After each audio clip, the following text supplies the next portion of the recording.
Hi. I'm Peggy. And a few months ago my own sister called a family vote, behind my back, to take the beach house my husband and I built from the ground up. They boxed up my life, laughed while doing it. I didn't scream. I didn't fight. I just watched and waited because I knew something they didn't. And when the lawyer spoke, everything changed. Do you want to know what he said? The oak table still smelled faintly of lemon oil and salt air. I'd polished it just last week, the way I always did before family gatherings. It was the same table where my father once sat, strong hands folded, voice low but final, making decisions that shaped our lives. But now, he was gone, and the voices around that table didn't hold the same weight. Not for me, anyway. Your brother will take the beach house, my mother said, her tone calm, almost rehearsed. He has kids. He needs it more. The words dropped like a stone in water, no splash, just that heavy silence that hums and hums until it fills every corner of the room. No one looked at me. Not really. Dean stared at the table, lips curled into that smirk he wears when he knows he's gotten away with something. Aunt Marlene's hand trembled slightly as she reached for her glass. I sat there, my spine straight, hands in my lap. Always the quiet, capable one. The fixer. The dependable daughter. Funny how families say they love you, then write you out of your own story. Family is supposed to be your safe place.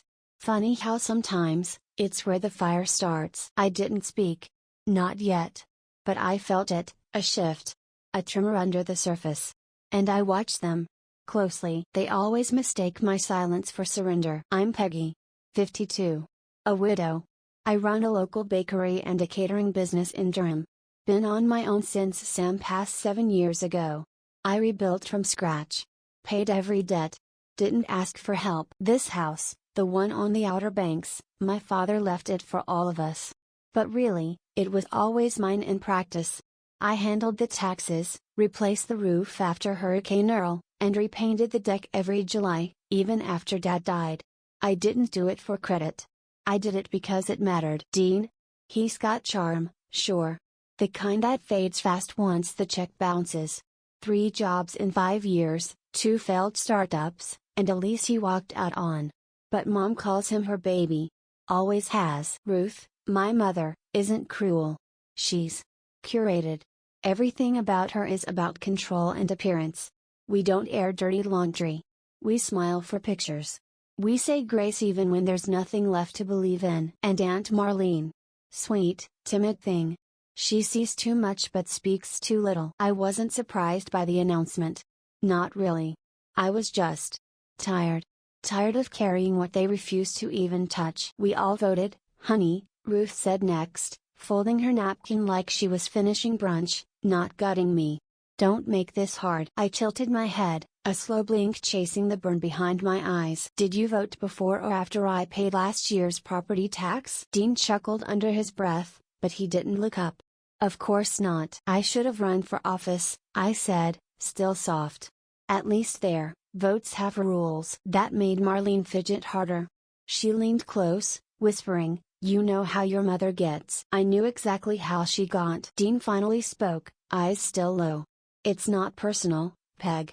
It's just what's best for the family. Best, I repeated. For the children. Ruth nodded like it was scripture. Dean has a family to think about. So did I whispered. Sam's name sat in my throat like a stone, but I didn't let it fall. Not today. Then Ruth dropped the real blow. The paperwork's already been filed, sweetheart. The deed. It's being transferred next week. My chest didn't tighten. It stiffened, like a door slammed shut from the inside. That's when it hit me. It wasn't about the house. It was about erasing my name. I leaned forward, slowly. Reached into my tote bag and pulled out a simple navy folder. Unsnapped the button. I laid it on the table. One document at a time. Receipts. Tax forms. Photos. Me, up on that roof with a paintbrush. In the crawl space fixing the wiring. Letters from the bank addressed to me. Nobody moved. I picked up the top photo, Dean standing in front of his last house, the one foreclosed last fall. You mentioned kids, I said, meeting Ruth's eyes. Here's what Dean did with his last house. Dean stiffened. His jaw twitched. Marlene gasped. I didn't raise my voice. I didn't cry. The truth doesn't shout. It waits. And I'd waited long enough. Ruth finally looked at me. Really looked. But I didn't flinch. You wanted a family vote? I said. My voice steady. Like the waves outside the window, constant, unapologetic. Then let's make sure everyone knows what they're voting for. Dean's smirk cracked. And in that tiny fracture, I saw it. Fear. Dean laughed, but it was the kind of laugh you use to fill the space before panic shows. That's ancient history, Peg. Why are you dragging this up now? I didn't answer right away. I kept my hands folded. The folder sat between us like a loaded weapon, harmless until opened. But I'd already opened it. And they'd all seen what was inside. That was a long time ago, Dean continued, voice rising. You love keeping tabs, don't you? You've always hated me having anything better. It wasn't anger I felt, it was déjà vu. This exact argument, different backdrop. Once, it was in the kitchen after his second foreclosure. Another time, by the driveway after Mom bailed him out again. The story never changed. Only the house. You remember that place, Mom? I looked at Ruth. The $1.2 million ranch he swore he could flip? 3 loans in 18 months. I remember, because I co-signed one. You told me, he's under a lot of pressure. Dean rolled his eyes. You make everything sound worse than it was. Aunt Marlene sipped her tea, then said softly, some ghosts don't stay buried just because we stop talking about them. That hit harder than she probably meant it to. I wanted to stand. To pace. But I didn't.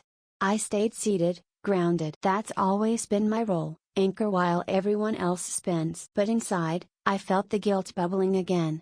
That old friend. The one that told me maybe I was being cold. Maybe I was airing dirty laundry when I should have folded it neatly and smiled. But not this time. Dean's face twisted with frustration, like a kid caught cheating at cards. He couldn't believe I'd said it out loud. Like I broke some rule none of us ever agreed to. You think all this matters now? He muttered. It's about the future. About the kids. There it was again. The kids. Always the shield. I reached for another document in the folder, an email from Ruth asking me to cover a past due water bill. The myth of Dean, brilliant, misunderstood, full of potential, had been built brick by brick. We'd all helped lay it.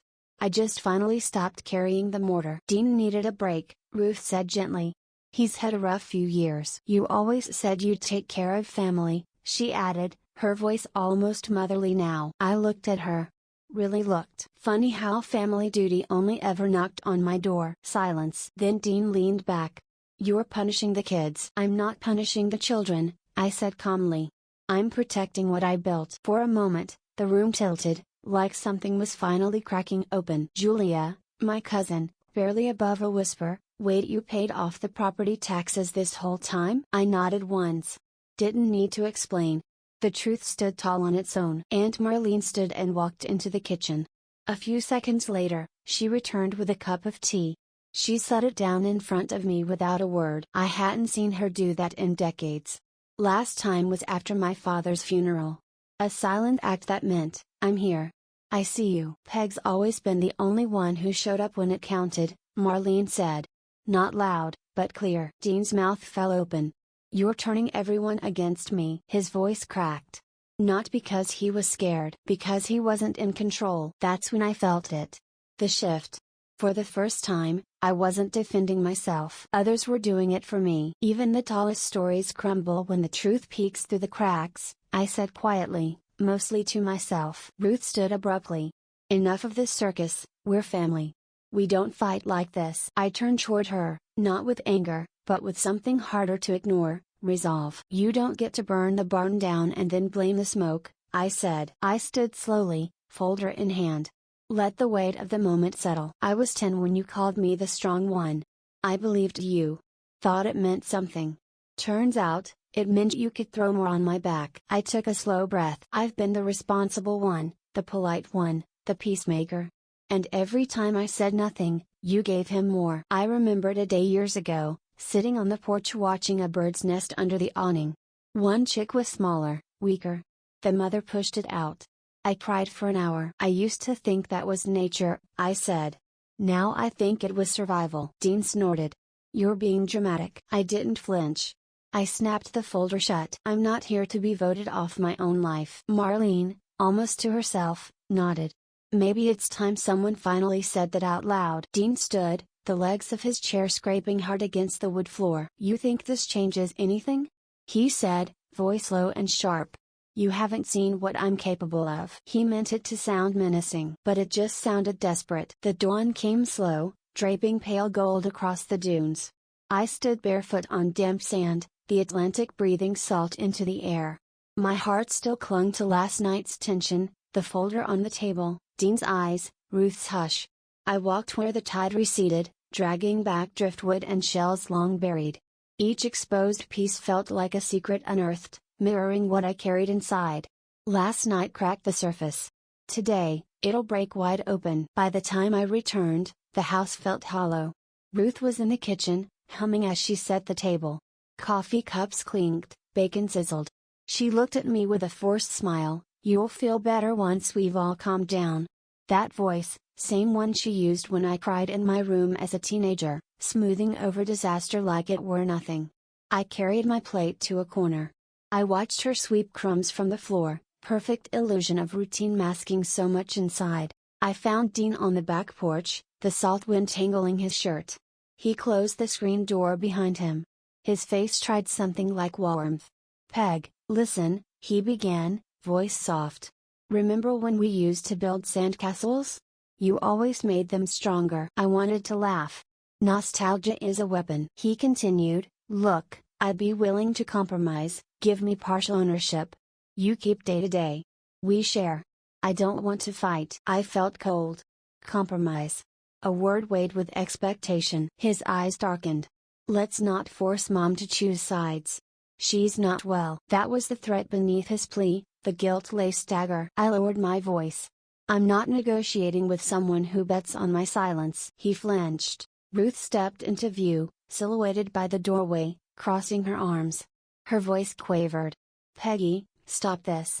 You're tearing the family apart over a piece of paper. I stared at her. What part of this family has been whole for decades? I remembered when Ruth had surgery 8 years ago. I stayed. I visited nightly. Dean never called once. I sat holding her hand in the dark while she slept. She swallowed hard. He's still your brother, she said, turning and leaving before any of us could answer. I watched her go. I didn't follow. Instead, I closed the door and let silence envelop me.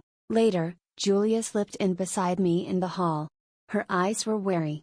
Becky, can I see those papers again? She whispered. She told me how her parents had muttered doubts, about Dean's finances, about Ruth's judgments. No one dared ask loud. I didn't want to be the one pulling the veil.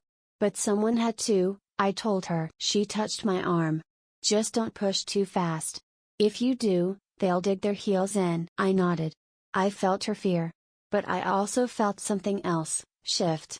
I wasn't alone. I looked around the hall. Tension thickened. Shadows shifted across walls like doubts made physical. The room was fracturing. And I had to choose, push or wait. I stepped onto the porch. The salt scent sharpened in my senses. The sky brightened. My car keys, gone. I searched my pockets, panic flipping my stomach. There, by the vehicle, Dean stood with that tight smirk. No words. Just presence. He didn't have to say a thing. I already knew what it meant. I sat in the study alone, sunlight crawling across the floor like it didn't care what had happened. Documents still lay where I dropped them. The air was heavy, thick with the sound of nothing.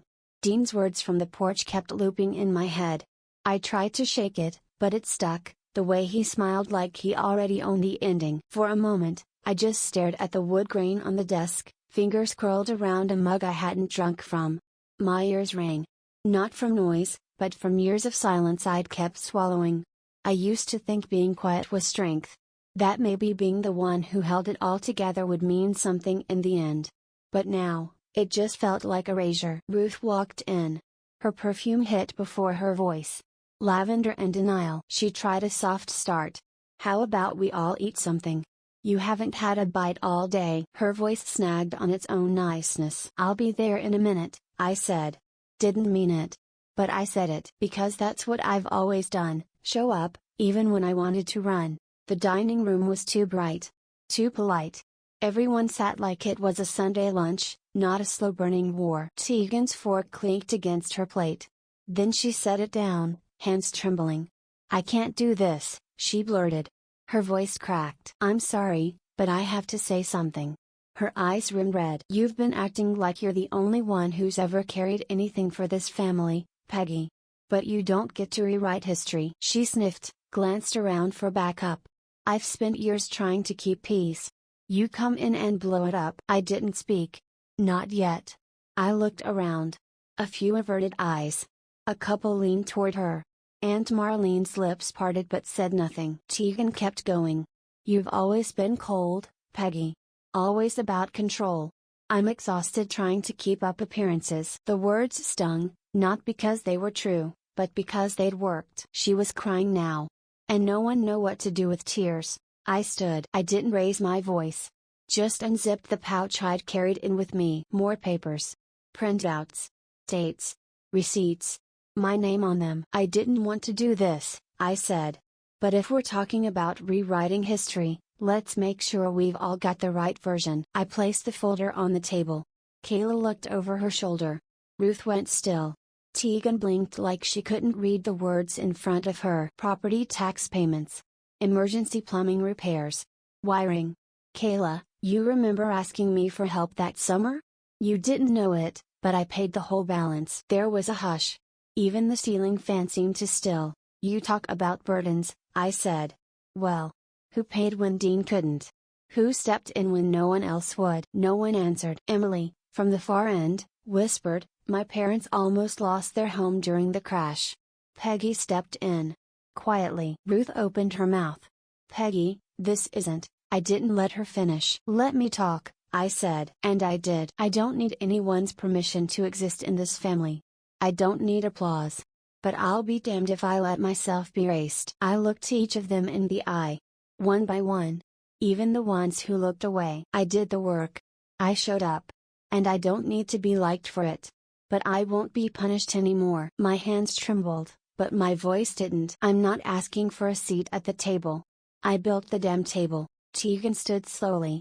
Her face red, her jaw tight. She looked at Ruth. Then me. "If that's what you call fair," she said, each word laced with venom, "don't expect me to go down without a fight." The room held its breath. I didn't flinch. I just stood there. I knew what that meant. This had just become war. The sky had turned amber when I walked back inside. The waves had been calm, but the air in that house wasn't. You could feel the tension before you even saw it, the kind that hums under people's skin. The moment I stepped into the living room, every head turned. Words that had been floating in the air just vanished. The clinking of spoons and quiet conversations died mid-breath. Dean was by the fireplace, pretending to read emails on his phone. Ruth sat near the window, her posture perfect, her eyes vacant. Tegan's hand trembled as she poured more iced tea than she could drink. Only Aunt Marlene looked at me, one steady glance, one small nod. It wasn't approval. It was recognition. That silent message between women who've seen too much and kept too quiet. I took off my sandals, setting them neatly by the door. "Don't stop on my account," I said, though no one moved. The faint smell of lemon cleaner and salt water lingered. I could still hear the ocean through the open window, steady and unbothered. I envied it. I reminded myself quietly, I'm not alone anymore. Whatever happened next, I wasn't walking blind through this storm. Then Percy spoke. He'd been invited as a neutral witness, though I never asked for one. Sitting at the edge of the couch, he smiled at me like someone testing ice before stepping on it. "I always thought that house belonged to Miss Marlowe," he said, almost to himself. The words fell into the room like a stone in still water. Ruth's hand froze halfway to her cup. Dean looked up, his expression tight. I met Percy's gaze. "It still does," I said evenly. "Legally and morally." Julia, my cousin, leaned forward. "Mom told me you handled the books after Grandpa passed," she said carefully. "You were the one paying the property taxes, right?" I nodded once. "That's right. I didn't just handle them, I paid them." A soft murmur spread around the table. Dean straightened, his voice low. "You make it sound like you carried us." I looked at him. "I didn't carry you. I carried the house while the rest of you forgot who it belonged to." That silenced him. The air shifted. People who had spent years nodding along with Ruth were suddenly quiet, unsure which way the tide was turning. Then came Lyra. She had been sitting quietly by the wall, her hands folded in her lap. When she stood, her chair creaked against the floor. Her eyes darted between me and Ruth before settling on the envelope she was clutching. "I need to show you something," she said softly. Ruth's voice came sharp, too quick. "Lyra, sit down. This isn't your place." But Lyra didn't sit. She walked to the table, laid the envelope down, and pushed it forward. Her voice shook, but her words didn't. "I found these in your desk drawer," she said, looking straight at Ruth. "When I stayed with you last month. I know I shouldn't have, but I did.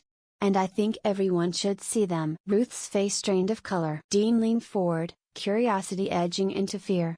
"What is it?" Lyra opened the envelope and spread the papers across the table, copies of text messages, bank transfers, receipts. All of them led back to me. Payments for maintenance, utilities, taxes, even the new roof they all took credit for. Tegan blinked, whispering, "No way." "Yes way," Lyra said, voice cracking but steady. "Aunt Becky's name is on every account. Every one." I stayed where I was. No gloating, no raised voice. Just silence, the kind that spoke louder than shouting. Ruth reached for the papers, her fingers trembling. "You went through my private files?" "I did," Lyra said. "Because I knew you wouldn't show them." Ruth's breath hitched. The weight of years of control, finally breaking under the smallest defiance. Dean muttered, "This doesn't prove anything." I turned toward him. "It proves enough." Aunt Marlene stood slowly. "Peggy's been the one holding this family up," she said, her tone firm but wary. "And all this time, you let her take the fall." Tegan slammed her hand against the table. "Stop making her a victim. She's been manipulating us for years." "Enough," I said. My voice wasn't loud, but it cut through everything. "You can paint me however you like, Tegan. But facts don't care about feelings." She glared at me, eyes glossy with fury. "You always think you're the moral one." "No," I said quietly. "I just think you should stop lying to yourself." The room went still again. The kind of stillness that means something irreversible just happened. I crossed my arms, scanning their faces. Some turned away, some stared at the floor.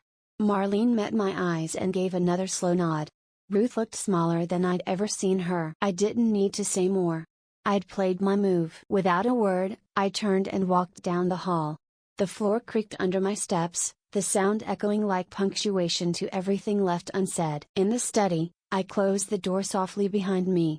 The late light spilled across the desk, touching the edge of the same folder that had started all this. I leaned against the wall, exhaling slowly. Then, through the door, I heard Tegan's voice, low, shaky, but clear. "You think you've won?" she said.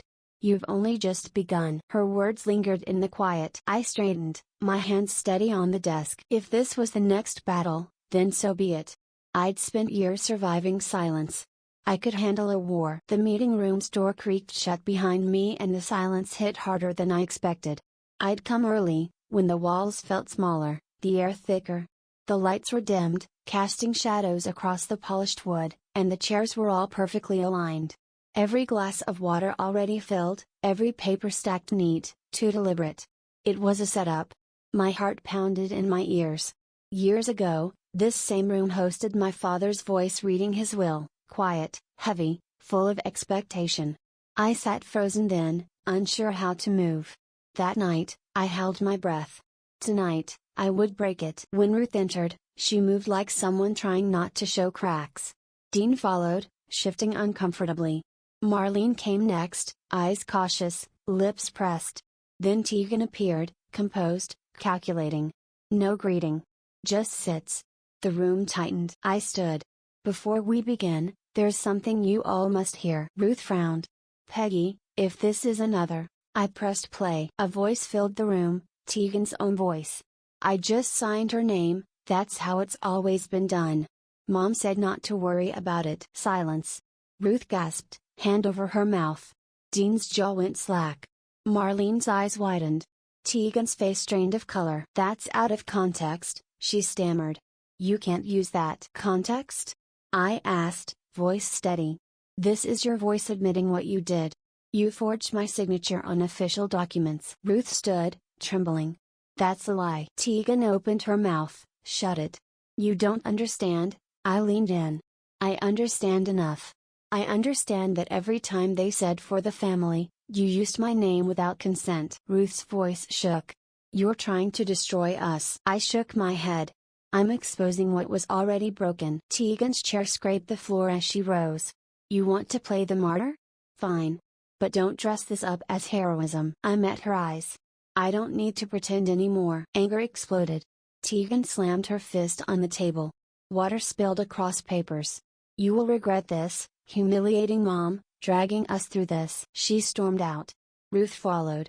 The door slammed. Silence crashed in behind them. Dean sat, head in hands. Marlene stood, small and steady. You did right, she said, voice low. No matter what comes next. I nodded, though my body trembled. Later I slipped to the study, the house hushed. I stared at the window's reflection, the moonlight trembling across the floor. The doubts pushed in. Did I do too much? Was I ready for what's coming? A soft knock. Marlene came in. She placed her hand on my shoulder. They'll spin it. But truth doesn't break. I swallowed.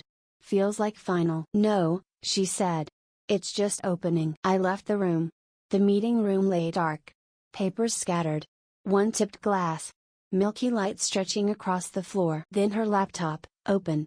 The agenda still on the screen. At the bottom, a note in handwriting I recognized, contingency plan, step 2. She's not gone. Tonight changed everything. I'll be ready. I walked back into the living room after the meeting, and silence hit me like a weight. No voices. No movement. Just faces frozen in the aftershock. Ruth's eyes glistened with unshed tears. Tegan bit her lip, jaw rigid. Dean glanced sideways, conflicted. Aunt Marlene sat stiff, her posture uncomfortable, her support visible but uneasy. I took a quiet breath and murmured, let them breathe for a moment. Ruth rose slowly. Her voice trembled, though she tried to steady it. All my life I tried to keep us together. You're tearing us apart now. The air quivered. She spoke of health, sacrifice, those late nights caring for Dad, the hidden burdens she carried. She painted herself as the martyr, the wounded one, righteous in suffering. I met her gaze. No anger, just clarity. You begged me to stay when I left. Now you ask me to disappear. My voice was firm but soft. I remembered the hospital room, her whispering into the darkness while Dad's breaths rattled in tubes. I held her hand while she cried, but those moments vanished in the narrative she tried to spin tonight. She closed her eyes and inhaled. Then I stood. Tegan sprang up, slamming her chair back. She strode to the center and picked up the house keys from the coffee table. Her hand flung them toward me. Here. Take your toy back. The keys clattered across the hardwood with a harsh finality. Everyone halted. I bent and picked them up slowly. I felt their weight, not in metal, but in meaning. I didn't hand them back. Tegan's lips curled with a bitter half-smile. You want it all, don't you? She spat. Fine. Take it. You always wanted it. Dean's anger softened, he took a step back, his eyes uncertain. Julia, from the corner, said quietly to him, we didn't think she'd push this far. Her voice trembled with surprise. Marlene leaned toward me. Her voice was small. You broke something tonight. But goodness, maybe it needed breaking. I watched faces shift, some confusion, some shame. Murmurs rippled, she's not the same girl who stayed silent. Tegan turned, coat over her arm, keys in hand. She paused at the hallway. Her eyes never met mine. Her voice, low and cold, carried through the hall. You think you win? I have more ways than you know. She vanished into shadow. I stood in the quiet room, clutching the keys, feeling the aftertaste of confrontation. The war wasn't over. I slipped into the meeting hall before anyone else. The lights were low, shadows threading through every corner. The air already felt taut, like a bow drawn tight. I placed my folder at the head of the long table, documents stacked, edges sharp, deliberate. My pulse drummed in my ears, but I kept my hands steady. Tonight, control was my only ally. One by one, they arrived. Ruth hovered just inside the door, avoiding eye contact. Dean followed, hesitant, uneasy. Tegan entered last, chin raised, expression unreadable. Aunt Marlene came in late, hands clasped, voice caught somewhere between support and fear. No one spoke until I nodded toward Everett, waiting at my side. Everett cleared his throat. Then, with calm authority, he announced, by order of the county court, all transactions involving this property are hereby frozen pending a full forensic audit. Gasps filled the room. Ruth's shoulders slumped. Tegan's cheeks flushed. Dean's eyes narrowed. Everett unfurled a court order, the county seal stamped plainly at the top, chain of custody documentation displayed. This freeze applies to all claims, transfers, filings, everything. He looked at them coolly. This is not a suggestion or a threat. It's a legal mandate. Dean stood, fists clenched. This is outrageous. You can't just lock us out of our home. I held up my hand. You voted to take it.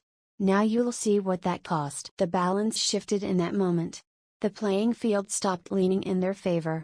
It was mine again. Everett stepped aside. I reached for my phone and tapped play. The screen lit up, casting pale light across their faces. First came footage of me on the roof, hands blackened with tar, replacing shingles in rain. Then scenes of me painting the porch, weeding the garden, restoring broken railings. Next, cut to family dinners in golden living room light, smiles, laughter, passing plates. Old birthdays, small celebrations. Finally, Ruth's voice, "You are the heartbeat of this place." Her face younger, softer. Silence fell so hard it pressed against the walls. Ruth's eyes brimmed, she looked away. Tegan's face turned downward. Dean's jaw clenched. Marlene's lips trembled. Their narrative, built on a mission, unraveled in front of them. I rose. This house stayed standing because someone cared. Because someone kept up what others broke. I remind you now, in the name of children, of family, who among you ever did your part? Tegan opened her mouth, but Dean beat her to it. This was always about you, wasn't it? He said. Ruth cried out, I just wanted peace. I met her gaze hard. Peace built on lies is just waiting to collapse. The room stilled. Unspoken truths hovered. The weight of it all settled in their bones. Then the phone rang. It cut through the void, sharp, final. The caller ID glowed, County Recorder's Office. I picked it up. Yes, tell me everything you found. The week that followed felt like breathing after a long time underwater. The house was quiet now, not the kind of silence that presses down on you, but the kind that lets you rest. Late morning light poured through the kitchen windows, and the ocean breeze carried the faint smell of salt and pine. I sat on the patio with my coffee, the same table where so many family arguments had started, and thought back to the call that finally closed the circle. The county recorder's voice had been calm, steady.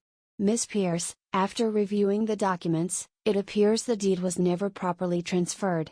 Legally, the house is solely yours. There was a pause on my end, long enough for the weight of the words to land. The family had tried to take everything, but they hadn't even filed the paperwork correctly. Their greed had been sloppy. When Everett, my attorney, confirmed it later that day, his tone carried something close to satisfaction. You can evict them, keep the property, or sell it. It's all in your hands now. I remember exhaling, slowly. It wasn't a cry of victory, it was quieter than that. More like release. For so long, I'd felt like I was climbing uphill in mud, each move forward met with resistance, ridicule, manipulation. But I never let myself sink to their level. I held my ground, even when it cost me peace. And now, justice had arrived on its own terms, steady, understated, complete. I looked out over the ocean that afternoon, letting the sound of the waves fill the spaces where anger used to live. There was still bitterness, but it didn't sting anymore. It just existed, like an old scar that had lost its ache. I had outlasted them. A few days later, the phone rang again. Tegan. Her name flashing on the screen made my chest tighten, but I answered anyway. Hey, she said, her voice soft, careful. I just wanted to clear my conscience. I said nothing. I never wanted it to go that far, she continued. It was Mom who pushed it. I just went along. You know how she gets. Her words came fast, like she was trying to outrun the guilt. I waited until she was done. It's not about what you meant, Tegan, I said evenly.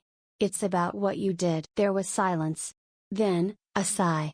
We'll never be close again, will we? I looked toward the horizon. We were only close when I pretended we were." She didn't respond. The line clicked off, and I set the phone down. The air felt still, but I wasn't shaking anymore. Some endings don't need noise, they just need to stay ended. 2 days later, a letter arrived. Ruth's handwriting was as neat as always, each loop deliberate. I read it slowly. "I don't expect forgiveness," she wrote. "But I hope you sleep peacefully." I folded the letter back, placed it in the drawer beside my bed, and smiled faintly. "For once," I whispered, "I think I will." That evening, I walked through the house alone. The floors creaked under my feet, but they didn't sound tired anymore. The air was lighter, the walls warmer. I touched the windowsill, ran my hand along the railing I painted myself. "You and I murmured to the empty room, "we've both survived them." It was true. The house had held everything, the shouting, the deceit, the years of pretending we were a family that cared. And somehow, it had survived all of it. So had I. The thought came to me quietly, like a tide rolling in. Maybe this place could be something more now. A retreat, perhaps, a refuge for women starting over after loss or betrayal. A space to rebuild, to breathe again. Not a shelter for brokenness, but a home for strength. The idea filled me with energy I hadn't felt in years. I saw it clearly: workshops, laughter, quiet mornings with coffee and ocean air. A legacy of healing instead of harm. I didn't need to erase the past. I just needed to write a better ending. The next morning, I sat at the same patio table with a notepad and began sketching plans. My lawyer had already offered to help with zoning, and I knew a few women from church who'd love to volunteer. It felt right, this new beginning built from something that once felt like ruin. I looked into the distance and spoke, maybe to the sea, maybe to whoever might one day hear this story. "To anyone out there who's ever been made to feel small," I said quietly, "you're never just the ant, or the quiet one, or the one who stays behind. You're the owner of your story." I let the words hang in the air before continuing. "And when someone shows you who they are," I added, "believe them the first time." Maya Angelou's words had lived in my head for years, but now I understood them in my bones. Belief wasn't about cynicism, it was about protecting yourself from repeated pain. "Honor your worth," I said. "Protect your boundaries. Don't mistake keeping peace for keeping yourself small." I looked at the home that had nearly been taken from me, now quiet, steady, and still standing. "This house may have nearly broken me," I said softly, "but it reminded me who I am." The breeze shifted, warm and steady. I stood up, stretched, and walked toward the edge of the deck. The sea shimmered, sunlight glinting across the surface like it was alive. I breathed in, slow and deep. For the first time in a long time, I didn't feel haunted. I felt free. I looked at the sea, calm and bright, just like my future. "Have you ever had to stand alone against your family to protect what was rightfully yours?"